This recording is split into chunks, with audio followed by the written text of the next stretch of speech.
Hello! Welcome to the Automation Impact podcast. My name is Eduard Shlepetskyy. I'm CEO of Active Automation Company and UiPath Most Valuable Professional. This is the first season of episodes in which, together with other UiPath MVPs and RPA experts, we will be covering best practices in end-to-end RPA implementation from Center of Excellence enablement up to successful scaling. So I would highly recommend project champions and other managers who are currently building Center of Excellence to stay tuned. To learn more about the podcast, visit us on automationimpact.io and don't forget to subscribe. This is the second part of our discussion with Frank Schikora from Roboyo about operating model. If you didn't listen to the first part, we would highly recommend to do so, because in the second one, we are referring to some moments from previous discussion. Both episodes, together with the article that summarizes key takeaways, you can find on our website. As of now, just enjoy the episode. One of the things you have mentioned before is importance of the driver of this journey and importance of the key person. It is called also in terminology, it is called also the champion or RPA champion and also sponsor. So I think that this is also one of the key success factors on the end of whole Center of Excellence implementation and RPA implementation. And quite often what I observe is that you may believe that if you pay expensive services, external, or you find the best tool, you find the best service provider, and it will just get done. My question is, how effective can the external services be if you don't have the strong champion, and if you can a little bit describe this role of champion and in importance of it, because we are both from service delivery companies, right? We are both facing it on a daily basis, and for me it's super critical, because even if you have the best practices in place, you know how to scale, you know how to set up the Elastic, Insight, Orchestrator, you can speak about RPA for hours, but if you don't have a strong internal driver, I think that you cannot utilize those things you are paying for. Maybe you share some experience about the project champion and project sponsor here. Yeah, I would definitely agree there. So, as a service delivery provider, right? We all know the struggle, right? You're always new to a company in the start, right? You don't know the culture, right? You don't know the right people, and this is maybe even just the first thing where a strong sponsor can help, right? Introduce you to the right people to talk, right? To get certain things done, even just getting the infrastructure maybe set up in time, right? To push things forward. And then at some point, as an external provider, you can only do so much, right? Because there are different meetings, different decisions made somewhere else where you don't have a say, right? And this is then at some point where you need to have a champion, right, who's really there for the cause, right? Because sometimes we also have the discussions, right? So is RPA really the right tool? Don't we want to do something else? Hey, you can always do this with other kinds of programming, right? And at some point, this is absolutely always in the discussion, right? This is not like you go in and you say, okay, we'll automate everything with RPA now. I think this is part of every basic RPA methodology, right? To look at what is there, right? And what can we do? But at some points, you need someone to, let's say, to fight for RPA, right? Because at some point, what we sometimes see is projects that have not been completed, right, for maybe 2 or 3 years, all of a sudden get raised from the dead, let's call it, right? When you come around the corner with RPA and say, hey, we can do that now, right? And this is something where a champion can really help also in the internal communication, right, to the right stakeholders. Talking of RPA champion and Center of Excellence as is, in your practice, where it usually stays, or you mentioned 7, 5, 8 implementations, you mentioned several already. In majority, was it living with business? Was it living in IT? Curious also if you have seen some combinations. Before we jump into the Center of Excellence model itself, I'm curious where it usually starts on your observation. So the interesting part is I think it shifted a lot. In the start, so 2017 and around that time, it was almost exclusively in the business, right? Because the business had some pains, they wanted to do some automation, then they heard about, hey, RPA, that sounds nice, let's do automation with that if the IT cannot help us, right? And this raised all the problems which we already discussed. I think with the maturity of RPA now really increasing, I think this has shifted a lot. And I think more and more COEs are now driven out of the IT department, right? Because they see RPA now as a real alternative or as a real tool which they can implement into their technology stack, right? And I think, I think the basic difference is that most of the time when you have the RPA pushed out of the business is that the alignment is not always there, right? Because they have a pain point which they want to alleviate. This pain point needs to be alleviated.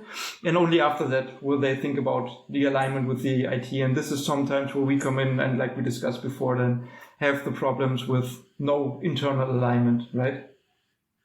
Yeah, and question here is, on the one hand, I think that why it was so attractive by business was because, again, you don't need coding for developing robots, yeah, and this all the fancy slogans. So it was mentioning all the time that it's easy and you just, again, give it to finance or HR department and they will turn it into new IT department.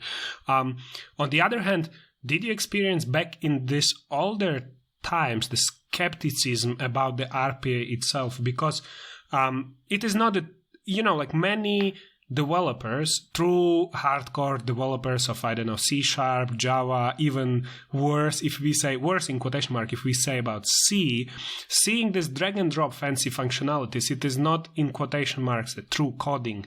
So did you experience the skepticism from IT also for RPA? On the one hand, there is a business which is willing to do that back in 2017 because it's easier, no code needed.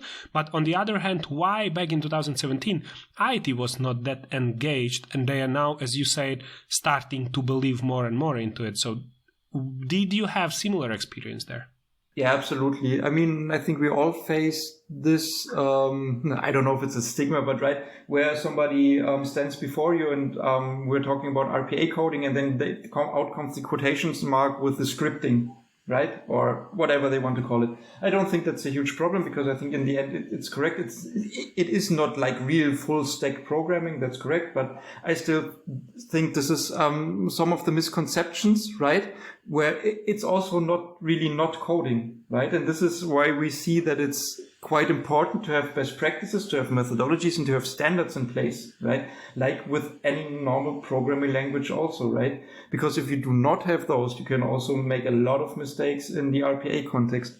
And I think the part about the skepticism in the IT department, right? It was always like, yeah, but the screen scraping has been there for 20 years, right? I have it can do the same stuff, right? And to a certain extent, yeah, this is all true. Yeah, screen scraping is there for a long time, right? UI elements are there for a long time.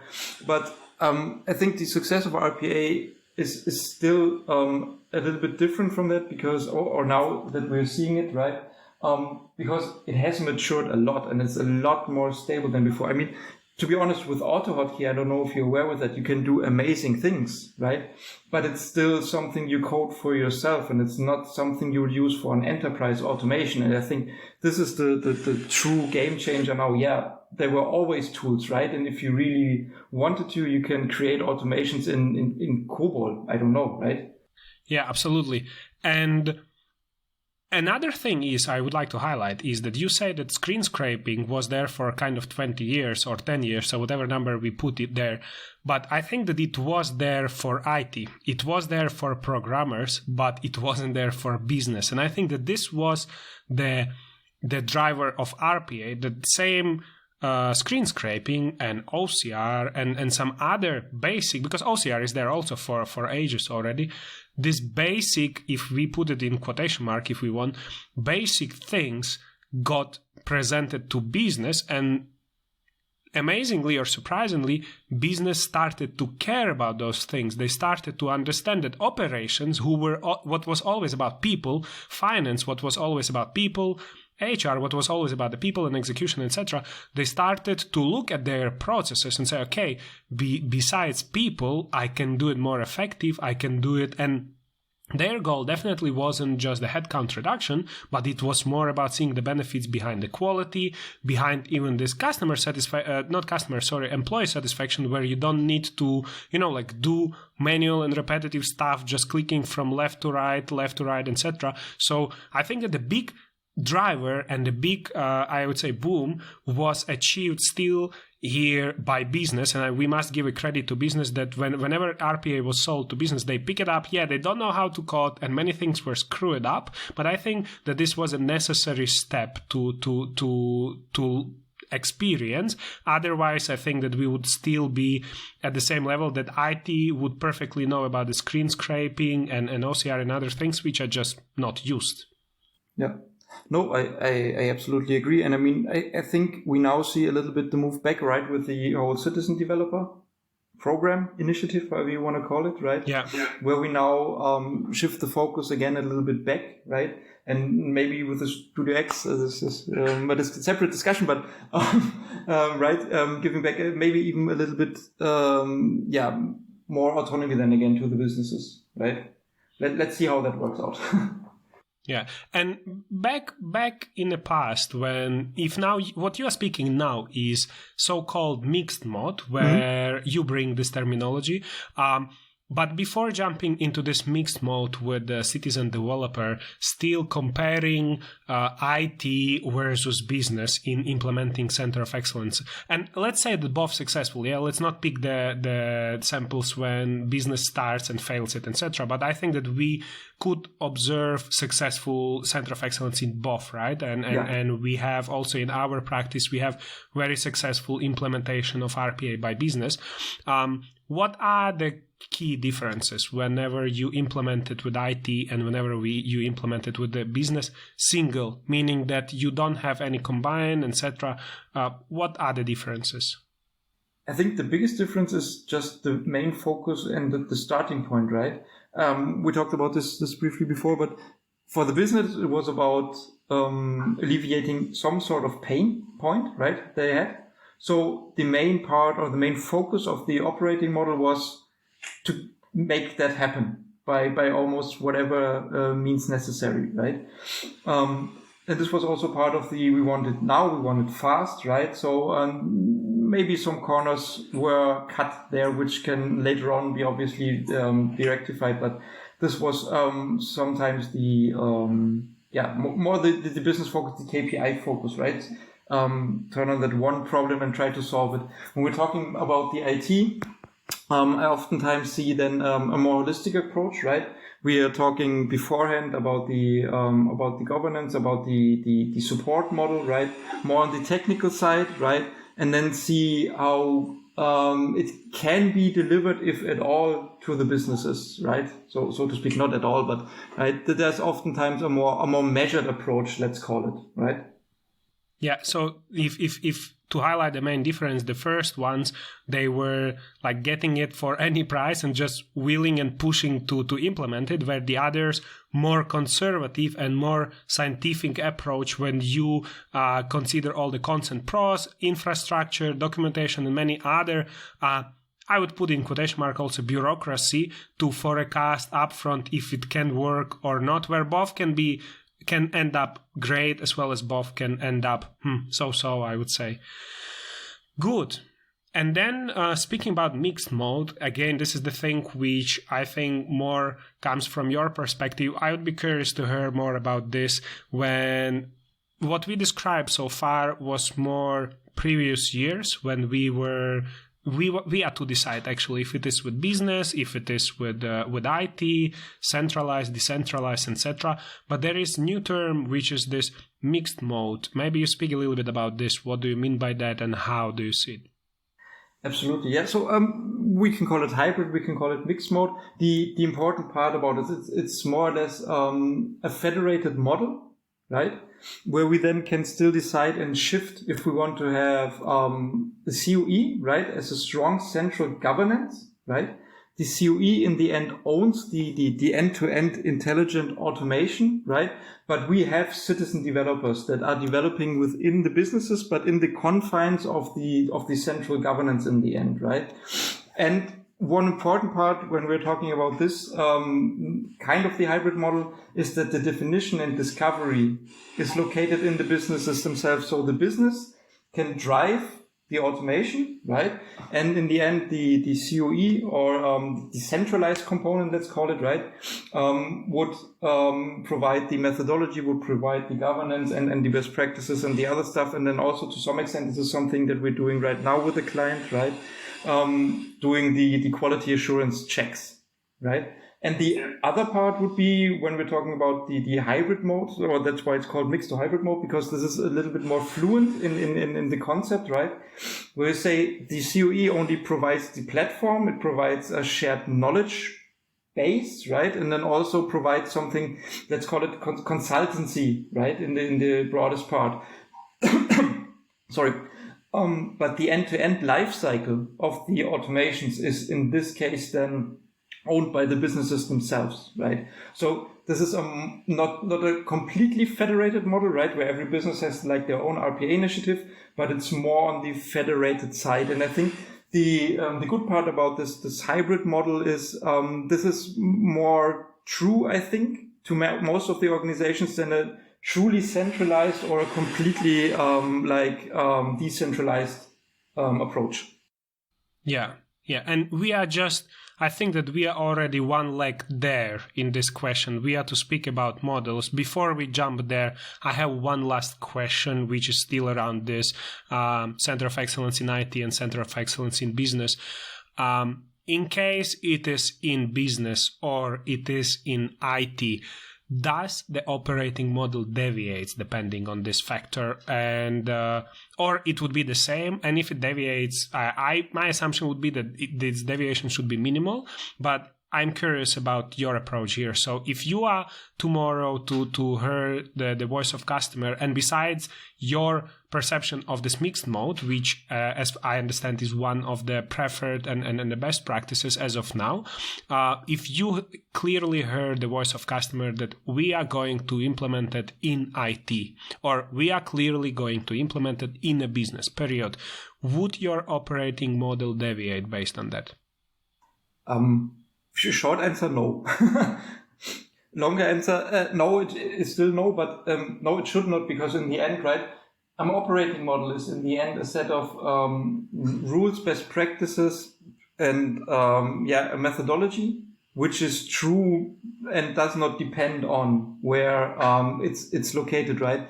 I think there would be deviations if we let it grow organically, right? Like we had in the past, where you start with the POC and the pilot, and then at some point you think about, well, all right, we need to think about support. We need to think about governance. We need to think about this or that, right? I think then there might be deviations, but if you really start, then for right now, that there should not be differences comparing where the COE resides, because in the end it's the same for everybody, right? Or it should be. Got it. I'm happy with that answer, because I think that it also gives the hope, or gives the light on the end of tunnel, that there is not so big, like variety of things in each and every aspect. So I fully agree that operating model is something what not 80-20, but I would say 98-2 or something like that, that it should be consistent, it should be stable, and regardless where you do it, it would be more or less the same. Maybe the thing which comes to my mind, it would be like stakeholder management can a little bit deviate, or some other things can a little bit deviate, but majority would be just a core thing which is bulletproof regardless of where you are starting to implement it. All right, sir. So then we are getting to the point where we were, as I said already, one leg in. And here, just for our listeners, we would have one slide on front of us where we will be comparing the different Center of Excellence models. This slide you will be able to find on automationimpact.io in the article which would be linked with this episode. So you will be able to see what we were speaking about, but we, together with Frank, would try to deliver the information in the way that even if you don't see it, even if you don't go to the website, you would still understand everything. I wanted to say most of it, but no, we will do our best to make sure that you understand everything of what we'll be speaking in the next chapter, which would be about different center of excellence models. And so, Frank, let's dive in. And as of now, before we start diving deeper into each of those separately, on front of me, there are three main center of excellence models. It is centralized, and I think that majority starts with this. There is a federated, which you touched already, and there is decentralized, which I subjectively very skeptic about. But before we go in, do you see any number 4, number 5, or let's just stick with this 3 and dive in? So like I said, the hybrid model I was just explaining is more or less part of a federated model. So for me and in practice, there are basically those 3 models, right? The centralized, the federated, and the decentralized model. All right. I would here let you pick which one you want to start with. I have mine in mind, but just to don't be, like one direction driven, which one would you pick first to talk about? So centralized. Yeah, absolutely. Good. So here we match. Centralized model. Tell a little bit for guys who are maybe on the very beginning of this journey. Let's describe it in few words. What does it mean? Yeah, so a centralized model in the end means that you have one. So I don't even know if we mentioned this. So COE, which we're always talking about, is the center of excellence, right? I mean, you can call it whatever you want, but this is in the end, where the RPA function resides, right? And we were talking about the centralized model. It means we have one central unit for the COE, which has all the functions, right, of the automation function within itself, right, and provides those services to the business units, which means development, delivery, the demand management, and everything else will be handled within the center of excellence, so in an central place, so to speak. Yeah, so maybe also in my simpler words or simple understanding, it is also that whatever is happening about RPA is happening in one team, and the whole company, regardless of geography, regardless of the processes scale and etc., everyone knows that this is sitting with that team, and everyone approaches one single team for RPA delivery. And here question is, what are the key advantages and disadvantages we can compare later to other models? So let's start with advantages. What it brings and what is good about this model? So I think one of the biggest advantages of a centralized series is that you have like a single point of contact, right? It's so much easier to use this to scale the operation up, right? Because you have one central place where you can add resources, right? You have one central place for the governance, for the ownership of something, right? So you have one really responsible person in the end, right?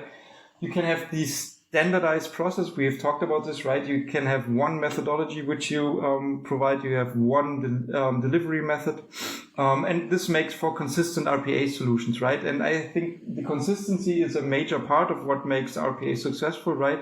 And then you have also a consistency for the guidelines, for the trainings, and then also a centralized IT support. I think those are really the biggest advantages of the centralized model. And one more maybe to add just out of my head to the list you have mentioned is control. And you have a strong, and here I think that the strongest control of everything what is happening around RPA, and why I'm mentioning it as a last, because we can clearly add it to advantages, but this is quite on the edge also, because it can turn also to be a disadvantage. So bridging this two with the control, maybe over control, maybe under control, etc., we are going to disadvantages. So what may be the disadvantages of this centralized model? So, I mean, with everything that is centrally governed, right, you were talking about a little bit low flexibility, right, and relatively long reaction times when you're talking about compared to maybe the other models, right? In the end, what you also have is something we call a potential lack of domain knowledge, right? Because you're not the business user, right? You're not the SME, right? And this might also be something where we have not the strongest knowledge within the COE itself.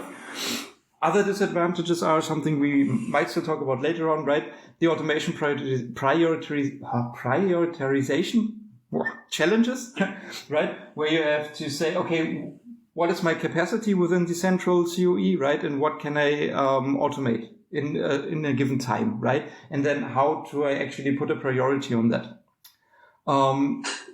In the end, then it's also, I think one of the biggest challenges is an unresponsiveness, right? If you do not have enough resources available, and this is true, and this harkens back to the priority, right? Because this will also create a dissonance, right? If you do not clearly communicate what you automate and why you automate it and why you have chosen to automate certain processes. And one last question here would be, if we to take RPA journey and cut it into 3 phases, very beginning, starting, settling up, let's say, then middle, I would say the execution, even scaling I would add here, etc.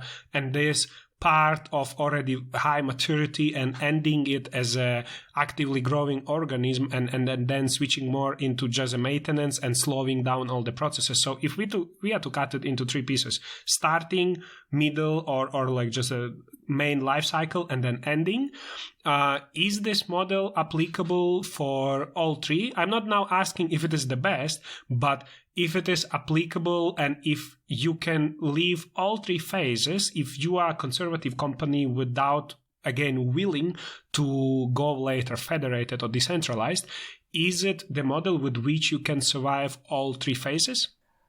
That's a good question. So I think, to be honest, at some point it will, especially the middle part, right? Maybe the ramp up, scale up, whatever you want to call it, phase. This might be a difficult part within the centralized because you will you will maybe not have enough resources, right? I think for the beginning and the end part, especially the ramp down, if you want to call it, or the maintenance mode, I think it's very well suited. I think in the middle part, this is where the decentralized model can struggle. If you have no ability or are not willing to maybe look for resources somewhere else, so especially then going for the federated model. Yeah, and here maybe I am a little bit making the answer up. What I want to highlight here is that in my understanding, and Frank, please comment on this. In my understanding, you can have centralized model in all 3 phases, with keeping in mind that in the middle phase, which is the scaling, what Frank just mentioned, it can be the very big bottleneck. You will still survive. You can still kind of scale it. The question is like what speed you would have, because you would have a lot of issues with the resources, etc. You can still scale it, but you would struggle with the speed. So it can be a bottleneck. But if time is not your KPI and your measure, you just want to achieve it, you can leave all 3 stages of it. Yes, I would agree. All right. Yeah, thank you. And again, as I mentioned, I was a little bit making up this answer just to bring this picture also to our listeners that it may be not the best model for all 3 phases, but this is the model you can definitely live with for end-to-end implementation. Maybe you would not be the most efficient, but you would survive. But maybe one point, I think it's the safest bet, so to speak. So if you're really unsure, if your organization is mature enough, or if you want to drive it, I think with centralized, you can, the potential for something going horribly wrong, right, is a lot lower than federated or decentralized. Yeah, so it's kind of conservative, I would say. To me, it describes it quite well. Yeah, great. And then from one to few, from few to many. So we are speaking about few as of now, and we are to speak a little bit about the federated model, or we already had the other wordings here as a hybrid model or combined model, etc. Let's speak about the federated one. So before we speak about advantages and disadvantages, for those who doesn't know, Frank, I would kindly ask you in few words, what is the federated model about? Yeah, so the federated model is in a little bit in the middle, in between the central and the decentral approach, right? Where you still have a COE, right? But only some functions still rely in the COE, right? You do not, maybe you still have a centralized methodology, even a centralized governance, right? But you at the least have some citizen developers, right? In the businesses themselves. Maybe the businesses also do their own scouting for their businesses. They also, for the business cases, they also do their own implementation prioritization, right? And then in the end, maybe only quality assurance is done. And this is, like I said, where it becomes fluid in the federated model. What remains still in the COE and what then is given out to the businesses, I think this is something that is a discussion, right? And I think this is why the federated model is quite difficult to really nail down, right? Because there are many moving parts, right? Yeah. And here, just to describe it from my, this visual perspective in very simple words, the difference between centralized and the federated would be, in simple words, you have not only one single team, where back in the past for centralized, I was describing that there is, in whole company, there is one single team which is responsible for RPA. Here for federated, you have one team who is mainly responsible for, or who is in charge for RPA, the standards, the operating model, the governance, etc. But around this team, there are smaller replicates of this team created based on some geographical split, on some process tower split, etc., which are doing more or less the same function, supporting the main center of excellence, main team. But when it comes to, and maybe I am now a little bit spoiling about the prioritization, etc., meaning that when people have a demand, they don't necessarily go to one single person, which is located in the center, but maybe they look around if one of the neighbors isn't the one who is doing something like that as well. So in simple words, this is the description from my end, not and Frank, I think that you described it quite well also in terms of extended vision here. And let's dive into advantages. So comparing to centralized, first of all, as well as later we would compare it to decentralized model. What are the main advantages of a federated model? I think you already talked or mentioned it a little bit, right? We're talking about an increased implementation speed, of course, because you have additional resources, right? You do not have to do the priority sorting, so to speak, for all the business cases, because the businesses themselves, right, being it, like you said, a geological split or a split by business unit, however it is done, right, they can in the end decide for themselves, right, where the most pain is, and they have the capabilities to then also create that automation, right? And I think, this leads to much higher implementation speeds, and to in the end a better economy of scale, right? And also, why the implementation speeds are higher is oftentimes also because you have higher process knowledge specific to the different regions or functions or business units, right? I think this is something of an advantage that is not to be underestimated. That someone does not first have to understand the process like a normal RPA developer has to, right? Because I've put on many processes in banks and in insurance companies, but I am still not a banker or an insurance broker, right? So this is, I think this is a clear advantage of the federated model. Yeah, and this one, just to stay a bit with this one, this is an amazing point. I did not thought in depth about it, is that you, in this federated model, speaking of these secondary smaller teams, you don't position yourself as a RPA expert only, but you position yourself also as a finance expert or as an HR expert, as an IT expert, etc. So you live in your domain, you are finance expert with the strong RPA capabilities as well. What I think that besides this prioritization advantage, which is quite obvious, I think that this is another, as you say, that should not be underestimated factor, which I think that plays the significant role when it comes not only to scaling, but just in regular daily implementation. I think that you can achieve it easier, faster, with, less effort or more efficient, just because people have a clue what they are automating, not just how they are automating. Because the one core thing is how, and for this you can hire externals, you can have the strong internal capabilities, you can have the best developers at UiPath, Automation Anywhere, Blue Prism, like regardless what tool you use, you can have strong capabilities in a tool. But another thing is when those people who have strong capabilities in a tool have also knowledge of the process which they are going to automate. So they know how and they know what.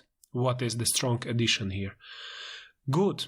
We have listed some of the advantages of federated model, but as everything in this world, it is not, like there is nothing perfect, and maybe you can bring some of these advantages which you or which customers may face when they are to go with federated model.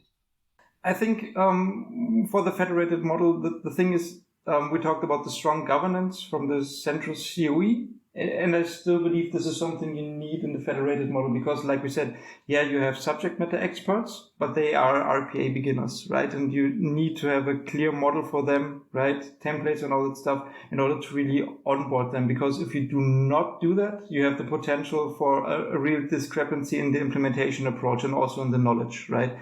And this is something which you need to really counteract if you want to see it successful. And this leads oftentimes to increased costs, right? Because you have to do more of the training for the people internally, and at some points they might have they might not fully commit to RPA, right? What we often see is like a 50-50 split, and this can also lead to problems if somebody cannot really commit completely to RPA.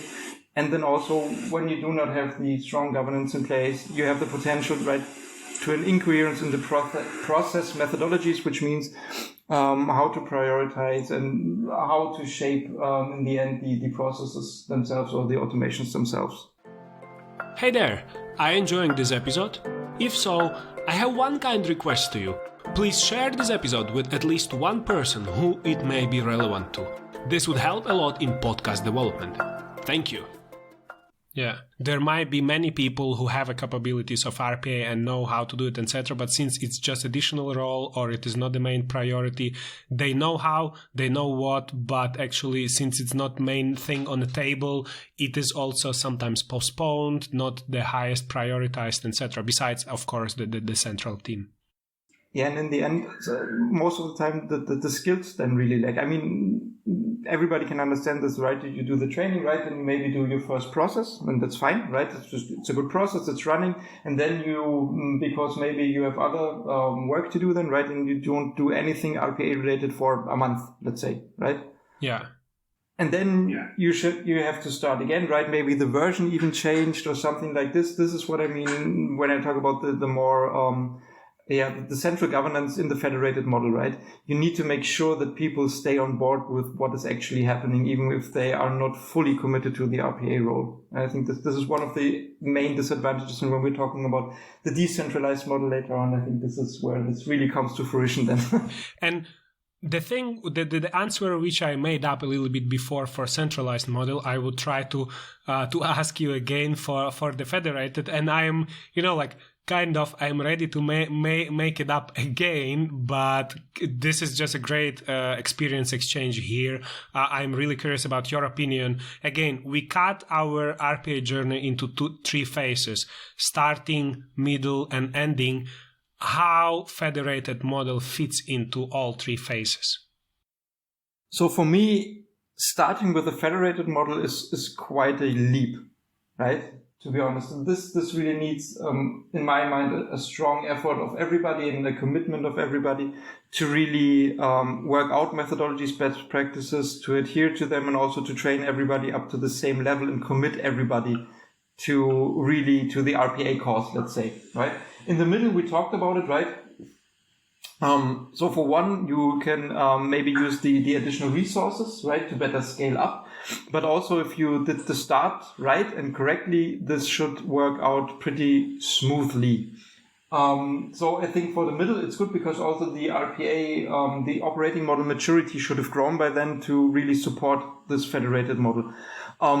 If you then really ramp down at some point, the federated model should also work quite well, because in the end, people might just fall back into their normal functions, right? Problem might be that those functions might not be there anymore, right? If they have been doing like a 50% RPA job, and then if they are going back to 100%, it might be that there's just not enough work there anymore. If really there's no more RPA focus, which should never be, right, the end goal of everything, but... Absolutely, yeah. And here, when I said that I make up my answer, frankly, I thought only about the beginning and scaling, but I didn't think in depth about the ending part. So I would summarize, and you correct me if I got it right or not.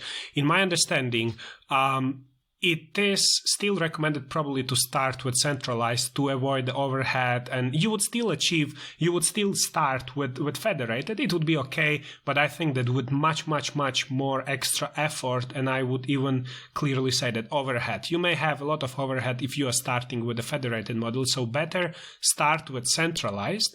Then federated model plays quite great when it comes to scaling.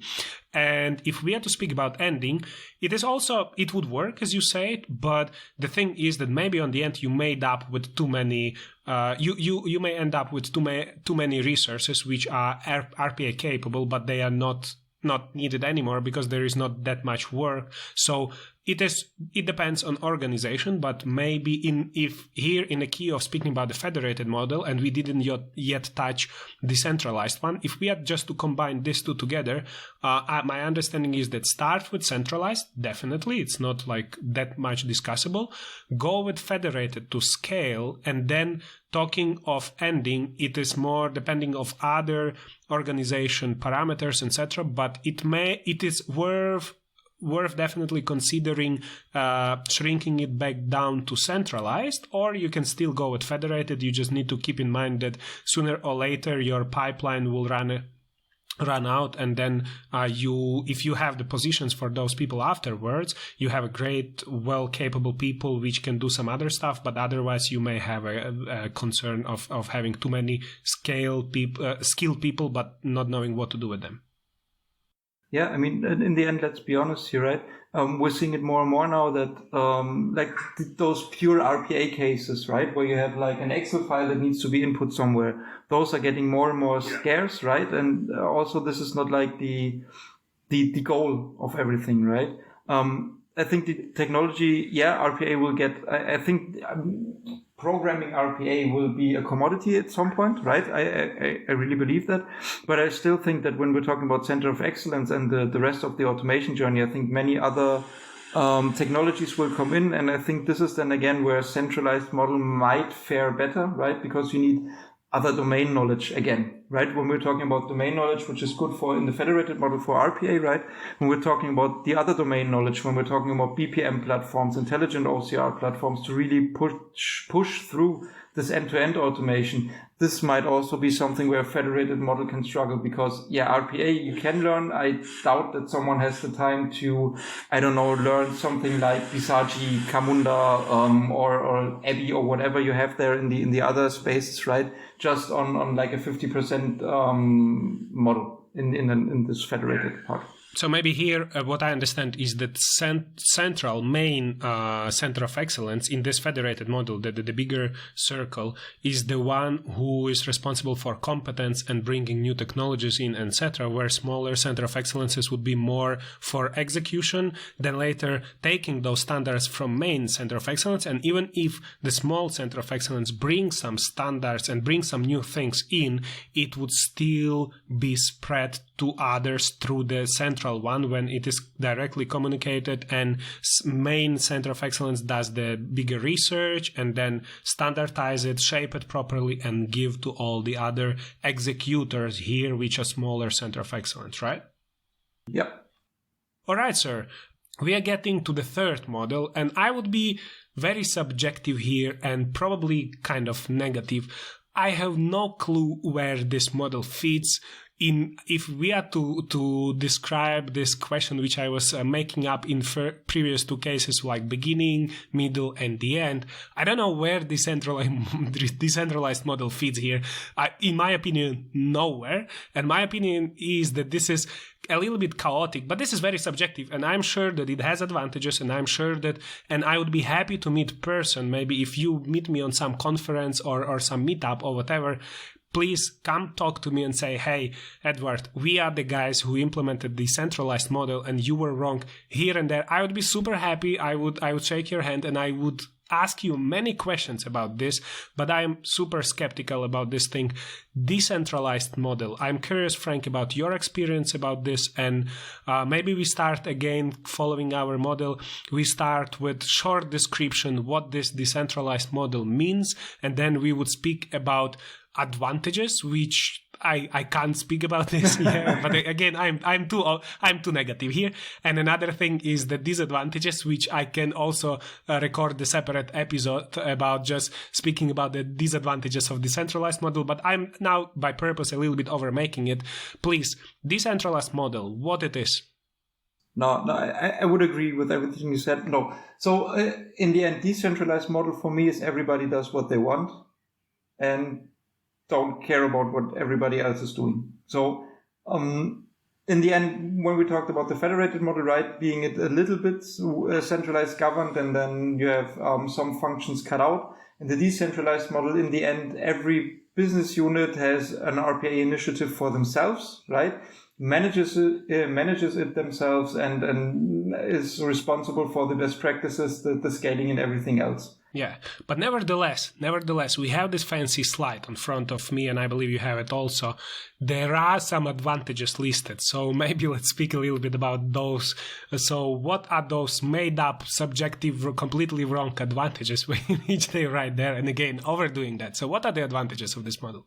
I mean, one part of it is maybe true that the function has the ownership, right, or the business unit has the ownership and can again prioritize their automations like they want. This is true, right? They can also focus on the business unit specific benefits, which is also true. And there's again an in-depth knowledge of functions and business units, which is also true. But I think those are also there for the federated model. And yeah, when we come, maybe let's go to the disadvantages, because I think I agree with you. To my knowledge, I've never seen a decentralized model work, right? Because it always comes down to, hey, we cannot have 2 RPA initiative or 3 or 4, right?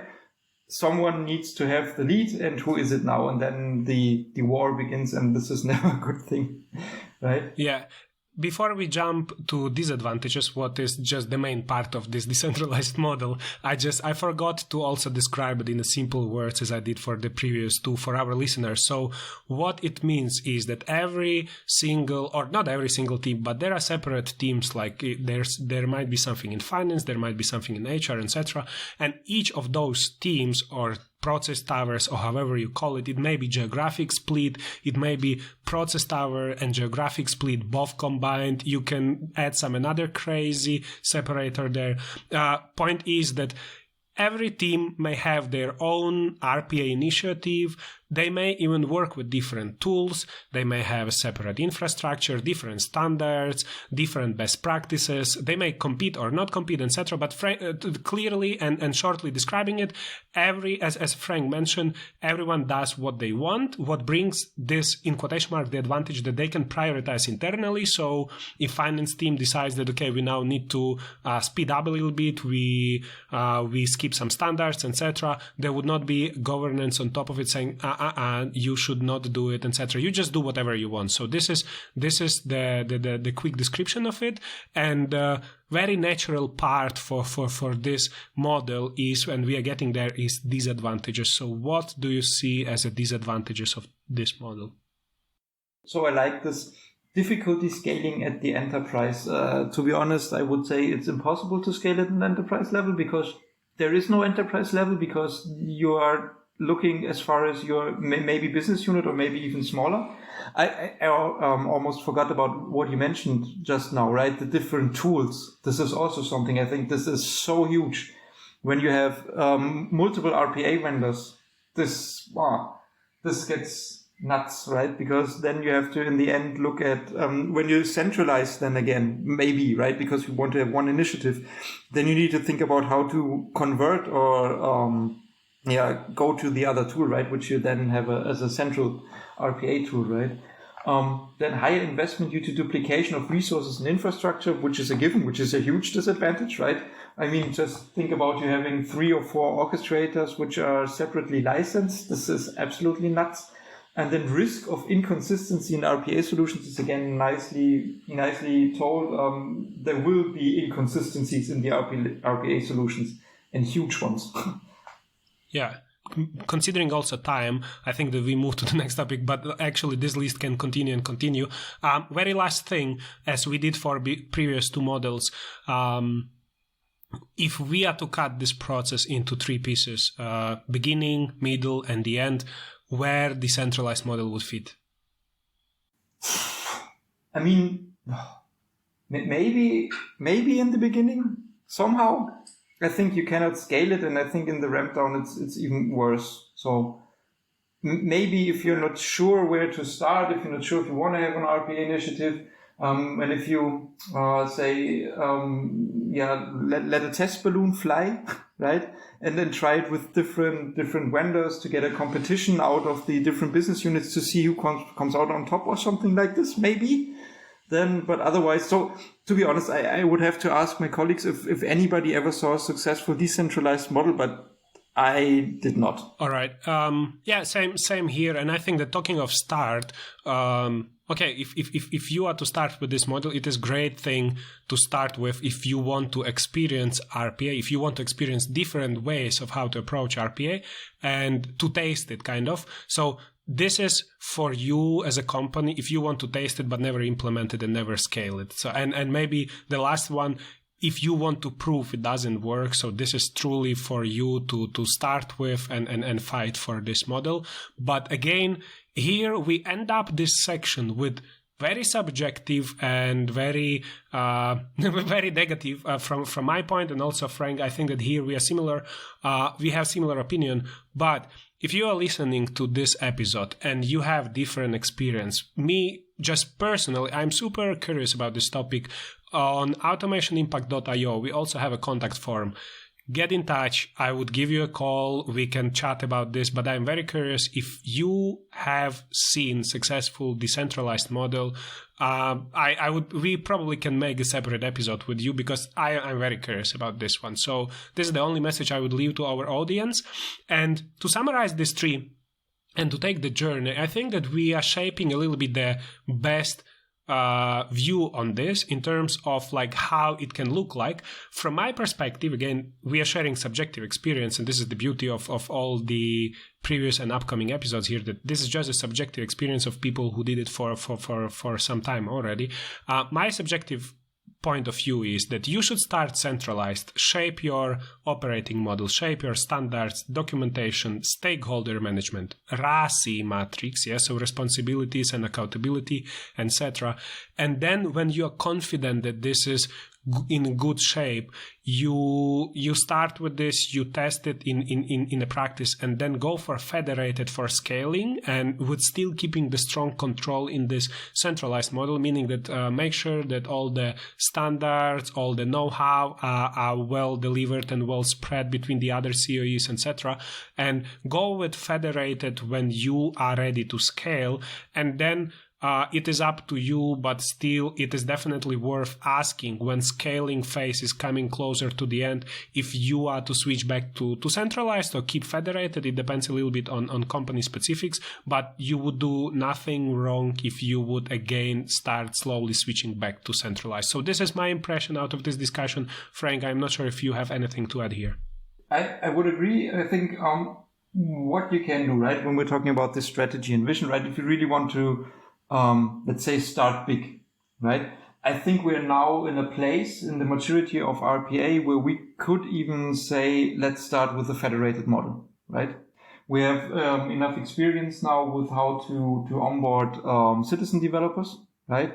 How to actually help them, how to build out the governance, how to build up the best practices. we have tools now, separate tools from UiPath, and also we at Roboyo have our own cloud tool which helps to keep best practices in check, right? So where we can better steer those decentralized developers and maybe onboard them at the start. So I think this is now possible. I don't think, or would not believe that it would have been possible like maybe 2 years ago. I think it's possible now to actually start with the federated model if you really know that you want to scale out fast, right? Otherwise, I would agree with you. Start centralized, right? Build it out, right? Make a mature RPA program and then branch out, scale up and see where the RPA journey takes you. And then, like I said, with the hybrid model also, this is something you can see, you can have more, right? So I think the most important part is about this. It is not set in stone which functions will reside in the COE and which functions will go to the businesses, right? I think this is a flowing process, and this is also coming with a maturity. You can even go to a point where, as we spoke about, where you have only the platform that is provided by the COE, right? And everything else could be done maybe in tenants or whatever else by each separate business unit, if you have the confidence and maturity is there and that it still would work out, right?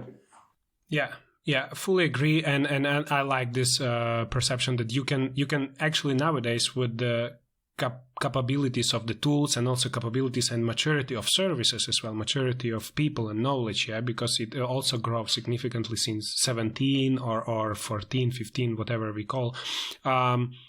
Main difference maybe is, and here I would leave a message for champions and sponsors who are just on the very beginning of this journey. I think that, and I'm curious, Frank, what do you think about it? If you are sold starting with the federated directly, I think the difference between this first approach, when I was saying like start with centralized and go federated, what it requires is a strong capabilities, strong knowledge. So if someone is telling you that you are to start directly with the federated, this is possible, what Frank says, but you as a champion, you must have immediately the long list of questions, and you need to challenge this person, this team, this service provider, whoever. You need heavily challenge that, not because it doesn't work, it will work, but you need to ensure that the capabilities are there and the knowledge is there, because otherwise you would scale bad practices. So this is maybe the main difference, that you need to ensure the capabilities and you need to pay much more attention to capabilities when you start with a federated. Yeah, I would agree. Getting out of Center of Excellence models, the thing which I would also like to discuss with you, Frank, is what were the often mistakes you saw when setting up the operating model, when setting up the Center of Excellence, or correlated with this, it will sound a little bit as a two questions in one. What are the things you see people believe in but are wrong, especially for people who just didn't yet start with this, so-called myths? So let's start with the first one. What are the often mistakes you see in this chapter? So I think myth and mistake are pretty close together here, because I think that the greatest mistake is really the same as with RPA itself. So not taking it seriously enough, right? In the operating model itself, not giving it the proper care and the proper attention that it really deserves, right? This is what we have been seeing a long time, right? Where you said within the RPA code, everybody can do it. And then at some point, at most at the start of the RPA journeys, right, it's always, that's fine, we can implement it, and then later on take a look at it, and then we figure out how the operating model will work, right? And I think this is a huge mistake, especially like we talked about nowadays, right?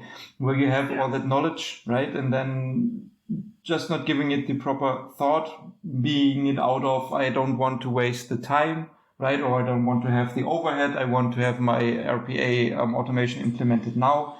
I think this is the biggest mistake I'm seeing, right? Not taking the operating model seriously and building out the functions seriously.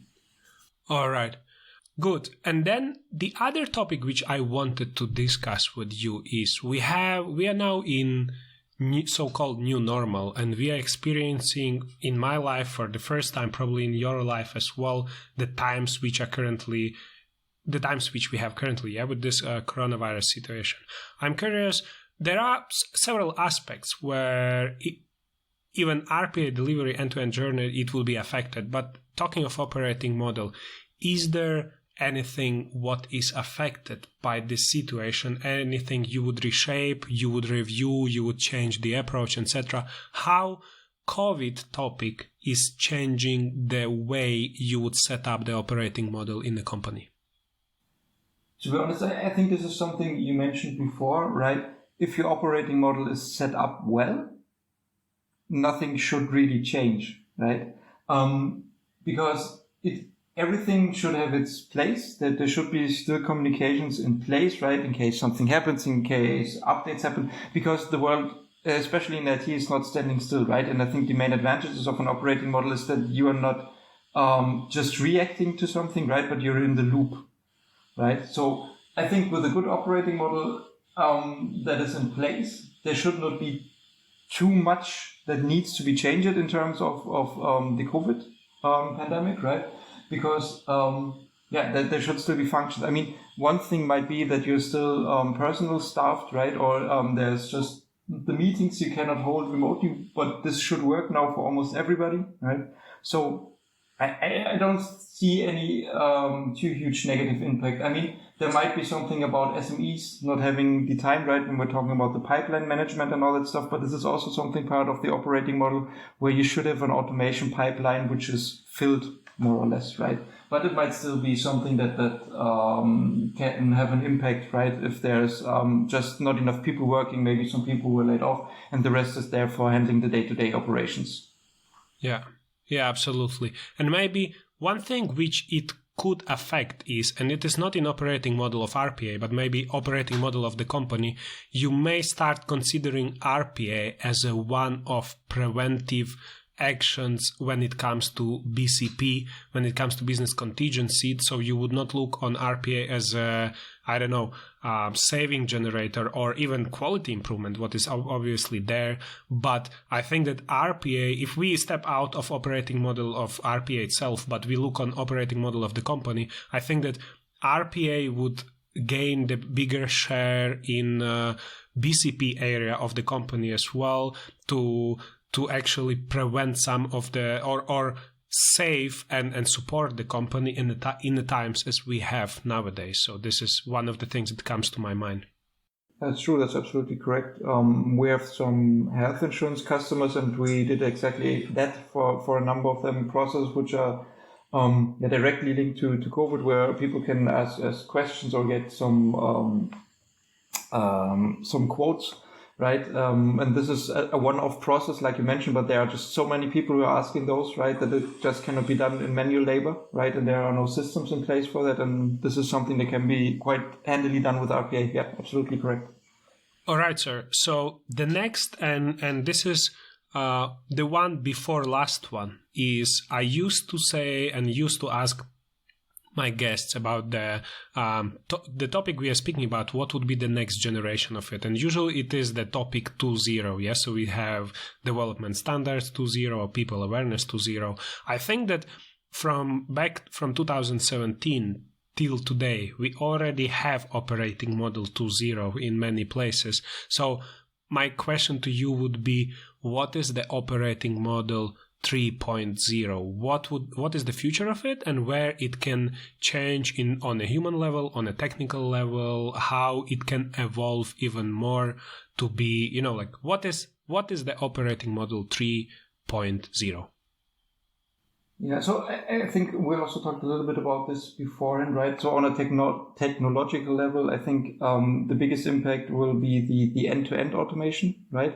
Or hashtag hyper-automation, however you want to call it, where we have so many different tools which will be integrated to create a really end-to-end automation cycle. I think this is something where the operating model 3.0, which would have to take account for this, right? Because you cannot no longer talk just about RPA, right? What I stated before, right? You have to talk about automation in itself. And this will also then at some point incorporate artificial intelligence to some capacity, right? We're already seeing it implemented in some spaces, but not everywhere. But I think this is a field which will grow exponentially, right? And this is also still maybe even the RPA or the other automations will just become a subset of the artificial intelligence automation at some point. But I think we are still some way out of that, right? But I think this is the most important part for the technical side of the operating model, incorporating all the new technologies which are popping up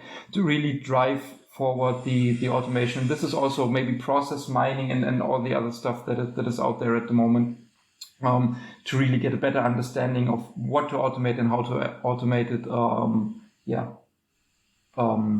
efficiently. Got it. And so we speak about technical level, anything for human human beings. So how it can look like this operating model 3.0 for people, what would change, if any? So I think one thing which we're already seeing is to help people take part in the digitalization, and I think this will become more and more part of it, right? When we're talking about the federated model, part of it is also the enablement, right, for everybody. And I think this is a huge part and a huge benefit of the easier technologies like RPA, but maybe also for the not so approachable, but even still approachable technologies, to really help people onboard in this digitalization age, right? Give them, so don't leave them just being there, right? Doing the data entry and with the clear thought in their head, right? That this will no longer be required in a near point in the future, right? But maybe give them an outlook. And I think this is one of the most important parts then about the operating model, to really incorporate every resource you can into the automation journey and help them get onboarded. Yeah, so people involvement, like taking it more and more on the enterprise level, and it will be, yes, everyone will be affected by that, and everyone will be involved into it in both a positive, so affected and involved both in positive way. All right, sir, we are getting to last question, and it's very quick one. I'd kindly ask to shoot 5 do's and don'ts in area of operating model. What are the five things people should do to have a successful operating model, and what are the 5 things people should do to properly screw it up? I think the most important part for the do's is do an operating model, right? This is the thing which we already talked about. Don't start without one. This is also the one for the don'ts. Then for the rest, think where you actually want to start, right? So we talked about the strategy and vision can come a little bit later on, but think about the must-haves we discussed, right? And how to implement them, right? Think about where you want to position your COE. I think this is really important. Yep. Think about the model. Yep. And then for the 5th one, I don't want to overstate it, but have a methodology. Do it. Yeah, execute. Maybe from my end, if I am to add 6th one, 5th one, or whatever, I saw it also in some companies. There is amazing, great, well-created operating model which is not followed. So from my end, maybe, I don't know, whatever number we give it, just if you create this great operating model, it is not the end of the story. You need to follow it. So this is maybe one of the number, wherever we put it, but yeah, follow it. Good. And 5 things which you need to execute to screw it up. So 5 don'ts. I mean, this is again something you already mentioned a little bit, but don't just create it and then don't follow it. I think, like you said, follow it, don't follow it. I think this is so important. I think the operating model needs to evolve, so don't just do it and then let it lie there and don't ever talk about it again. This is always evolving, so this needs to be part of it, right? A circle of continued making it better. Okay, I have it. So here we have 2 points. The first one is that not following it is something what will help you to properly screw it up. And the second one, that operating model is a living organism which should be updated, etc. So to properly screw it up, have it once and then freeze it. Don't do any changes. It is something what also would not lead to the best results. So these are the 2 points out of 5. The other 3 may come. Frank, from my end, it was amazing discussions. And frankly, as of now, if I am not mistaken, you are based somewhere in Bavaria, right? Yes. Yeah. So my thinking is, after this long recording and after this great discussion, I think that the third episode will be born when next time I am traveling to Bavaria, and we will just put the recording on with having some good glass of beer, somewhere in Bavaria. Sir, I enjoyed a lot this conversation, and even on a personal level, I think that there is a continuation of it, and you never know, maybe we would have some other episodes as well, but for now, I think that's it. I highly appreciate your effort, and thank you very much for being the guest for this episode. Thank you very much, sir. Thank you so much. I really enjoyed the conversation about the operating model. I think it's a super fun topic. Right, and I think this is also an important part. Operating models don't need to be dry. I think it's the meat and bones, and I think it still can be fun to talk about it and also to create one. I think this is an important message to get out there, right? Yeah, yes, sir. So much more to come. Thank you very much, Frank. It was a pleasure. And we're done for today. I hope you find something useful in this episode. There are 3 things you should remember. First, subscribe. Second, visit our web automationimpact.io. There you can find more episodes and articles related to the episodes. And the third one, share it. Maybe someone else finds it useful too. Stay safe.